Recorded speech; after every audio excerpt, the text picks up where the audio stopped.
Thank you. Narito ako ngayon sa tanggapan ng CSWD o sa atong syudad sa Dipolog, Tagaog ng Gamay. Mga kaibigan ha.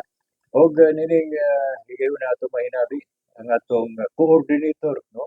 Overall coordinator sa atong paghimuon nga alay lakad karong malabot Domingo, Setyembre 28, si Mr.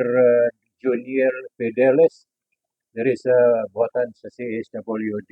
Sir Juniel, maayong buntag nimo.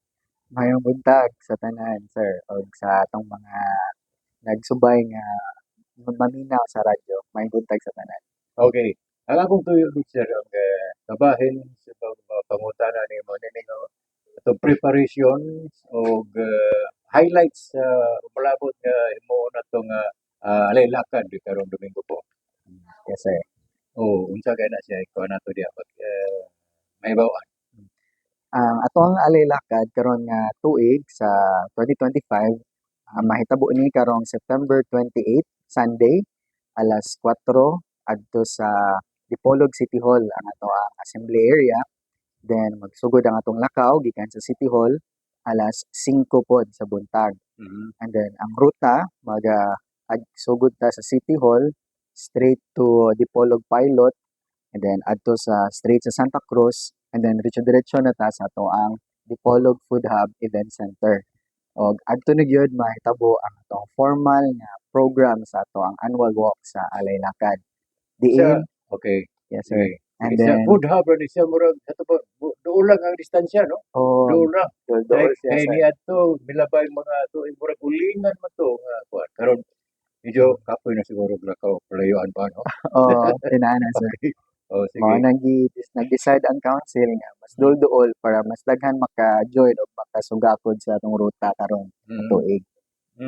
Oh, bitaw. Ayun, total anyway ang main kuan diha ang purpose unsa kay yung kuan scholarship nga. Ang scholarship sir mo Okay. nang among giawhag ang public na sa Dipolog nga mo uban ta sa karong annual walk ug mo-participate ta sa mga kalihukan especially sa ticket kay usually mo gid na ang pamaagi nga maka-provide ta og maka-support sa ilang tuition sa atong mga scholars karon nga pinaagi sa atong ticket sales maka-provide ta sa ilang tuition og sa mga gamitonon pud nila sa eskwelahan. Ngana. Okay, speaking of tickets, na ba tayo baligyan ng mga tickets nagpila po na? Karon sir o naatay gihimo nga tickets baliga 100,000 ang ato ang gihimo karon. Then kada ticket ang baligya ana kada isa is 20 pesos. 20. Ah, Okay. nga ang So, kay tanang mga- sales ana sir Okay. mapunta gyud sa tuition sa atong mga scholar. Mhm. Nga walay mapunta sa city government ana.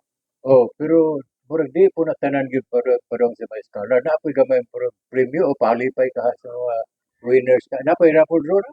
Tinuod sir. Okay. Usa sa atong highlight sa ato ang event kay naatay raffle draw Mhm. wherein ang mga mananaog makadawat og 30,000 sa first prize. Okay. Dayon 20,000 sa second, dayon 10,000 sa third prize, and then ang pinakanindot pud sir, daghan po kay tag consolation prizes nga usa ka sakong bugas 25 kilos. Ana. Okay. So, asa mo na to mapalit na mga tickets na alam. Kay katong gana pa sino ay ganahan mo. Mopalit no. Palit kay kanan ni siya gawas nga mag na preview makatabang magbuga para sa mga scholars. Tinuod gyud sir. Okay. So kabahin sa lugar kung asa nato pwedeng mapalit ang ticket, pwede ta moadto sa atong City Treasurer's Office. Pangitaon lang nato si Ma'am Lucilo or si Sir Jojo Alo kay para makapalit ta sa ticket sa atong para alaylakad event. So, sa City Hall na Sa City no? Hall City sir, Hall. sa City Hall, Treasurer's Oh. Office. Okay, kay mo na mo nakita dito tambyulo ako. Dito mo na tayo gamito siguro. Og adto po nato ihulog kung once mato ma-fill up tong mga form nga gipangayo sa ticket. Gawa sa City Hall, wa ba tayo laing ticket outlet? Yun na. Kuan sir, wala gid tay line ticket Ito ra gyud. outlet o adto ra Okay. gid ta. Okay, so atong Osborn, September 28, karong Domingo, rain or shine, basta walay ulan siguro sir. No? Ato yang po nga nindot ang panahon. Kay for the past couple of years atong alalakad wa gyud magulan. Butan gyud ang Ginoo nga gaan gyud tag nindot nga weather gyud para Okay. sa mga bata nato. Okay, so awhag mo balik no kaya sa itong mga kaigsunan kay bisan kinsa siguro pwede man mo ba no? Oh, tinuod Okay. sir. So among balikon, iawhag mo namo sa kinasing-kasing sa tanang dipolog nga mo join ta ani nga nindot kaayo nga kalihukan sa city government nga mabulokon siya kay para man ni sa atong mga batan-on pinaagi sa ilang pag-eskwela.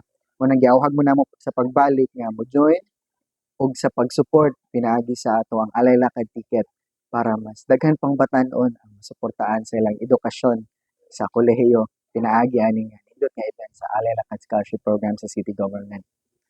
Yan na, Okay. sir. So ato lang sublion mga kaigsunan mga igalan nga kining alay lakad karon Domingo pod dali ra kay dili food hub ra tataman. Dili na ta maabot dito sa ulingan so di ra kayo kapoy nga paglakaw sa nang kaingon nga napahigayon nga makadaog tag premyo o makatabang kita sa mga scholars. Magpasalamat ako sa kang Mr. Junior Fidelis, sir. Salamat Sir, kayo sa salamat po. imong oras kag gihatag kanato, no? Okay. O sa gihapon, ang ito inyong lingkod, Dennis Garay, nga nagtindog. Bye-bye.